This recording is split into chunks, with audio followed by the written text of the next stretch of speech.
En geomorfología litoral se estudian las morfologías derivadas de la acción marina en la costa, fruto de las corrientes oceánicas y del oleaje, cuyo efecto está asociado también al alcance de las mareas. Es por esto que las geoformas asociadas las vamos a encontrar principalmente en las zonas de tierra emergidas, pero también corresponden a esta clasificación las geoformas por debajo del nivel del mar en aguas poco profundas, donde tiene efecto el oleaje. Existen distintos procesos que a lo largo del tiempo pueden modificar la posición de la línea de costa, dando lugar a transgresiones y regresiones marinas. Estos procesos son principalmente tectónicos, sobre todo en márgenes continentales activos, y asociados a periodos de glaciaciones y desglaciaciones. Esto amplía la zona donde se pueden reconocer geoformas litorales, abarcando también a aquellas cuyo origen haya sido debido a la acción marina en el pasado. Asociado a estos cambios del nivel del mar, las costas pueden clasificarse como activas o de emersión, cuando hubo un levantamiento relativo del nivel de costa respecto al mar, es decir, ha habido una regresión. O bien pasivas o de inmersión, donde el ascenso relativo correspondió al nivel del mar respecto a la costa y por tanto hubo una transgresión. En las primeras predominan los procesos erosivos, con formación de costas acantiladas, presencia de plataforma de abrasión, aumento de las incisiones fluviales, también algunas geoformas deposicionales características como son los deltas. En las segundas, los procesos deposicionales son los predominantes, con desembocaduras fluviales inundadas formando estuarios, playas, flechas etc. El oleaje, que tiene su origen en el viento que afecta a la superficie del mar, es el principal agente modelador de las costas debido a que tiene una acción mecánica directa sobre los materiales de la costa. Esto tiene lugar cuando las olas oscilatorias, que generan un movimiento netamente circular, alcanzan zonas poco profundas cercanas a la costa, transformándose en olas de traslación generando una masa de agua hacia la línea de costa con capacidad erosiva, de transporte y sedimentación muy intensos. El flujo de retorno de la masa de agua moviliza sedimentos. Las corrientes de resaca se dan cuando el flujo de retroceso se canaliza, dejando morfologías en cúspide en las playas. Las corrientes marinas son un factor importante para la redistribución de sedimento. El oleaje está asociado a las corrientes marinas superficiales, debido a que el viento marca la dirección de estas. Por tanto, el ángulo de incidencia de las olas sobre la costa depende de esas corrientes. Cuando hay una dirección predominante, el flujo costero redistribuye los sedimentos en un sentido determinado, pudiendo dar lugar a flechas, barreras, etc. Finalmente las mareas condicionan el tiempo de exposición del oleaje sobre las distintas partes de la costa, así como el rango de esta que se ve afectada por el mismo. Producen a su vez corrientes asociadas a la elevación y descenso continuo del nivel del mar, teniendo efecto sobre el transporte de sedimentos. Veremos a continuación la morfología litoral distinguiendo entre formas erosivas y formas deposicionales o de acumulación, en las cuales tiene gran influencia la morfología previa de la costa. La abrasión a causa del choque de las olas, y las partículas transportadas por estas contra los materiales de la costa es el principal proceso erosivo. También hay que considerar los procesos de meteorización física, química y orgánica, que también generan destrucción de los materiales rocosos costeros.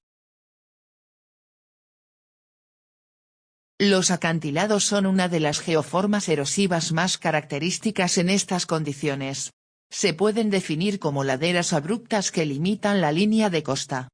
Los acantilados litorales se originan y evolucionan principalmente por la acción erosiva del oleaje contra la base de un afloramiento rocoso.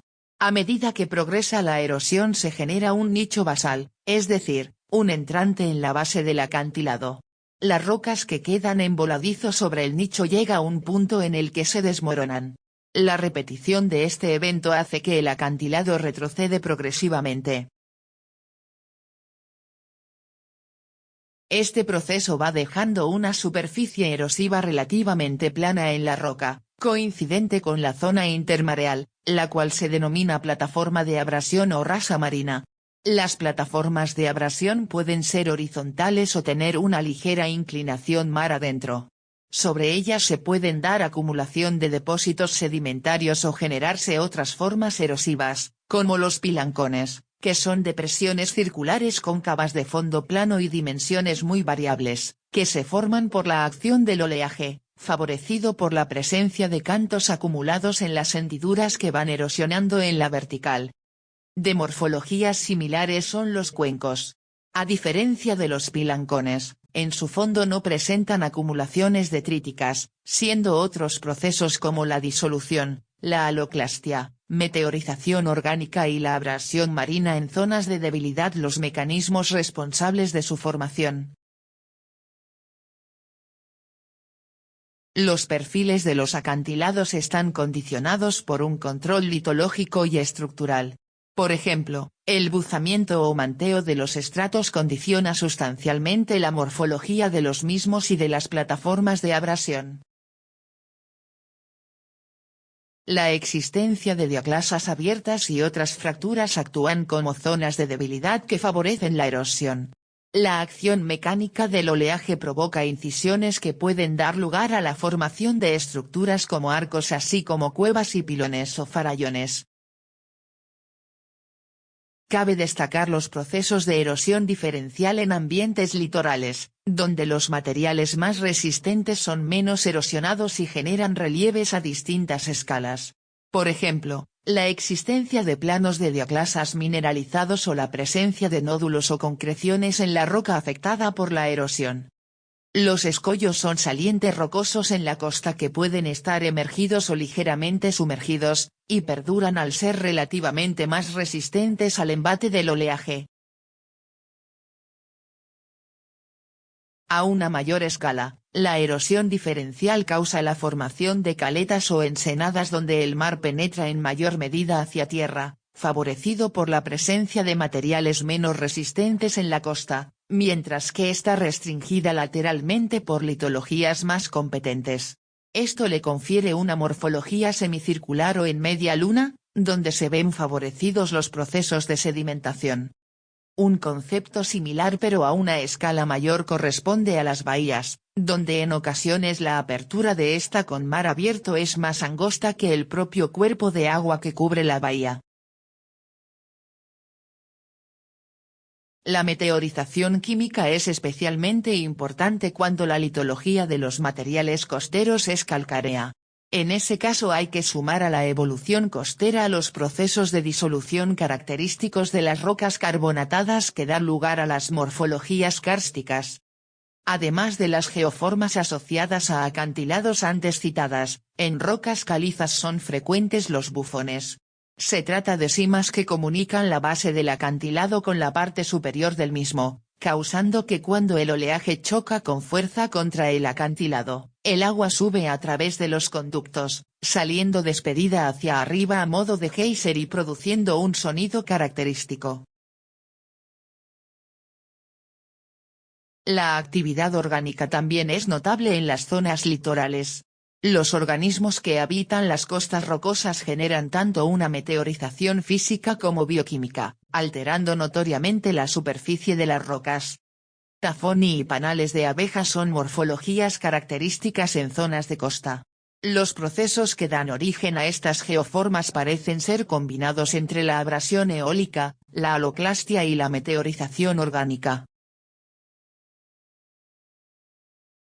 Como se ha mencionado, la formación de los acantilados está relacionada con procesos de caídas de bloques que principalmente ocurren por colapso debido a la socavación de la base del frente rocoso. Cuando existe diaclasado o estratificación dispuesto de forma verticalizada y paralela a la línea de costa, la caída de bloques puede darse por vuelco de las masas rocosas.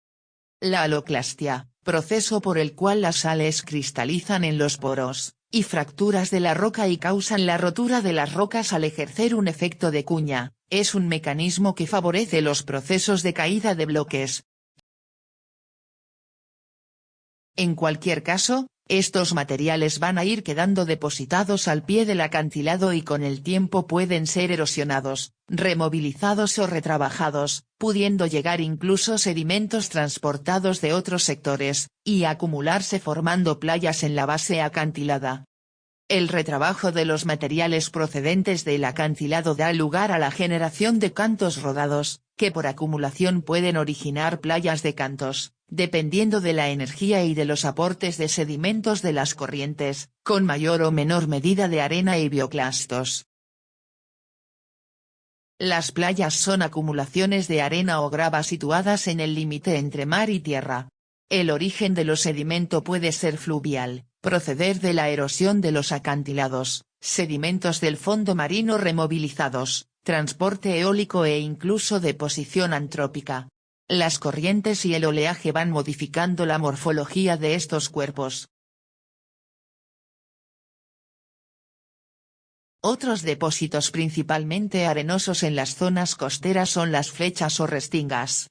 Son acumulaciones alargadas que se originan a favor de un saliente en la costa, y que toman una orientación paralela u oblicua a esta fruto de las corrientes de deriva litoral.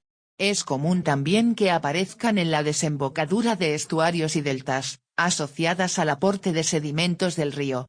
Muchas flechas se caracterizan por una terminación curva en su extremo distal a causa de la refracción y reflexión del oleaje.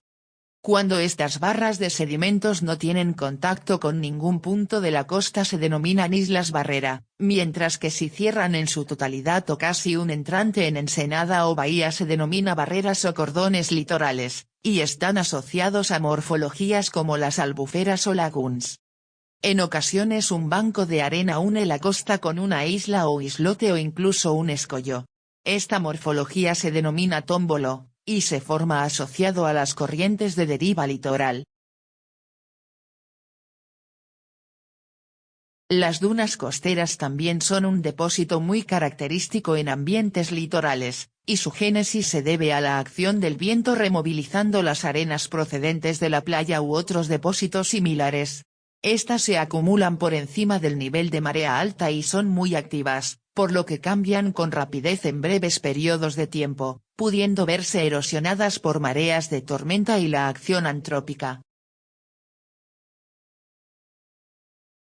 En zonas litorales algunos terrenos bajos del continente pueden llegar a inundarse durante las mareas altas, recibiendo gran cantidad de aportes de sedimentos. Las marismas son llanuras en las cuales se acumula lodo y presentan vegetación halófita, con frecuencia cerradas por flechas y barreras. Suelen presentar una intrincada red de canales y son características de zonas templadas. Su equivalente en regiones tropicales son los manglares. En este caso estas zonas intermareales están vegetadas por árboles y arbustos halófitos. Los estuarios surgen en la desembocadura al mar de ríos de gran caudal, por lo que son zonas de contacto entre aguas dulces y saladas. Estas desembocaduras son anchas y reciben sedimentos de fuentes fluviales y marinas y presenta influencias tanto de los procesos mareales, como de oleaje y fluviales. Los deltas se forman en situaciones similares. El gran aporte de sedimentos por parte del río al mar en condiciones regresivas favorece la acumulación de estos frente a la desembocadura, dando lugar a grandes depósitos con morfología aproximadamente triangular y convexa. En determinadas condiciones climáticas, generalmente entre el trópico de Cáncer y el trópico de Capricornio, con temperaturas del agua entre 20 y 28 grados centígrados, se pueden originar los arrecifes de coral. Su formación tiene lugar dentro de la zona fótica, y en condiciones de turbidez de las aguas casi nula y rangos de salinidad muy limitados. Estas morfologías se desarrollan en fondos rocosos, y pueden emerger sobre el nivel del mar. Están constituidos fundamentalmente por restos de esqueletos de organismos coralinos y bioconstrucciones. Dentro de las distintas tipologías destacan los arrecifes costeros o marginales, que son plataformas arrecifales que se desarrollan cerca de la línea de costa en continuidad con esta, construidas a nivel de la marea baja en mares poco profundos, ya sea en bordes continentales o islas. Los arrecifes barrera por su parte se desarrollan a cierta distancia de la costa y paralelos a esta, favoreciendo la formación entre estos y la costa de un lagún. Por último los atolones, cuya forma es anular y presentan un lagún interior que comunica con el mar a través de pasos estrechos. Estos pueden desarrollarse alrededor de una isla, inicialmente como un arrecife costero y a raíz de la erosión de la propia isla evolucionar a un arrecife barrera y finalmente a un atolón. Como se ha comentado anteriormente, la línea de costa puede ver modificada su posición por fenómenos de transgresiones y regresiones marinas. En este último caso, levantamientos tectónicos de los bloques continentales o descensos generales del nivel del mar pueden movilizar la línea de costa, haciendo que la antigua quede elevada y tierra adentro. Líneas de costa correspondientes a antiguas ensenadas con depósitos de playa se pueden encontrar hacia el interior, dejando la impronta de su evolución a lo largo del tiempo. Este fenómeno es muy notorio en las plataformas de abrasión que quedan elevadas respecto al nivel del mar actual, dando lugar a superficies planas elevadas que se denominan terrazas marinas o costeras. La repetición de estos procesos de levantamiento del continente respecto del nivel del mar origina diversos niveles aterrazados. Más contenidos de geomorfología en el siguiente tema.